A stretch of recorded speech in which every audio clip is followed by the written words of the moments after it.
एक अशा जगाचा उल्लेख जो पृथ्वीखाली आहे, जिथे सूर्य नाही आहे पण प्रकाश आहे, जिथे मानव नाही पण प्रगत जीव आहेत. आता हा फक्त मीथ आहे का, की पाताळलोक खरंच अस्तित्वात होता, की अजूनही आहे?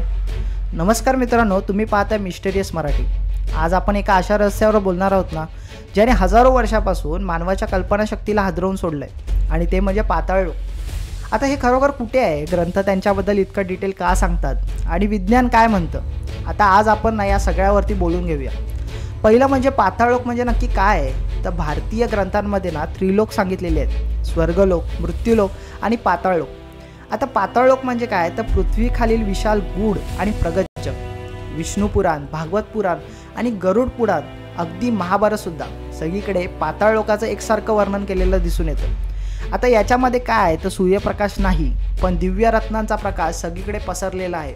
7 स्तरांचे प्रचंड साम्राज्य, नाग, दैत्य आणि दिव्य जीवांचा वास, आणि पृथ्वीपेक्षा अधिक जास्त तंत्रज्ञान, असं या पाताळलोकाचं काही वर्णन केलेलं आहे. आता याचं निर्माण आणि हे 7 पाताळ म्हणजे नक्की काय? तर ग्रंथानुसार ना पाताळलोकामध्ये 7 स्तर आहेत. आता यामधले 7 स्तर कोणते? तर पहिलं म्हणजे अतिल, दुसरं म्हणजे वितल, तिसरं सुतल, चौथं तलातल, 5वं म्हणजे महातल, 6वं म्हणजे रसातल आणि 7वं हे शेवटचं पाताळ.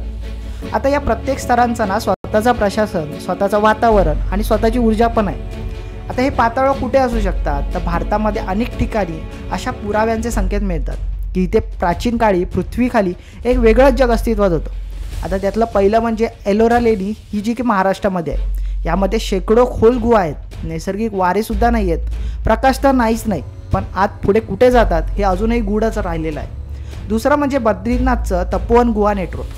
हजारो वर्ष जुन्या गुहा एकमेकांशी जोडलेल्या, पण काही मार्ग हे आजसुद्धा सीलच केलेले आहेत. तिसरं म्हणजे नागालोक उल्लेख.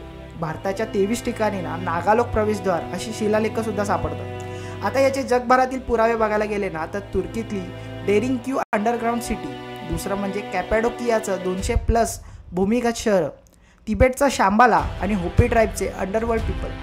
17 वेगवेगळ्या संस्कृतींमध्ये पाताळलोकासारखं जग वर्णन केलेलं आहे. आता याचं विज्ञान काय सांगतं? तर आधुनिक विज्ञान पाताळलोक शक्य आहे असे काही पुरावेसुद्धा देतात. सन डुंग केव, जी व्हिएतनामला आहे, जगातील सर्वात मोठी गुहा. आता स्वतःचीच नदी, ढग, जंगल आणि हवामान यामध्ये दिसून येतं. आता सबटेरेन्स इकोसिस्टीम, अंधारात राहणारे अनोळखी जीव, त्यांना सूर्यप्रकाशाची गरजच दिसून येत नाही. तिसरं म्हणजे हॉलो अर्थ थेअरी. पोलार रिजनमध्ये ना डीप सिंकहोल्स आणि विशाल भूगर्भीय मार्शल. विज्ञान मान्य करतं की पृथ्वीखाली स्वतंत्र जग हे असूच शकतं.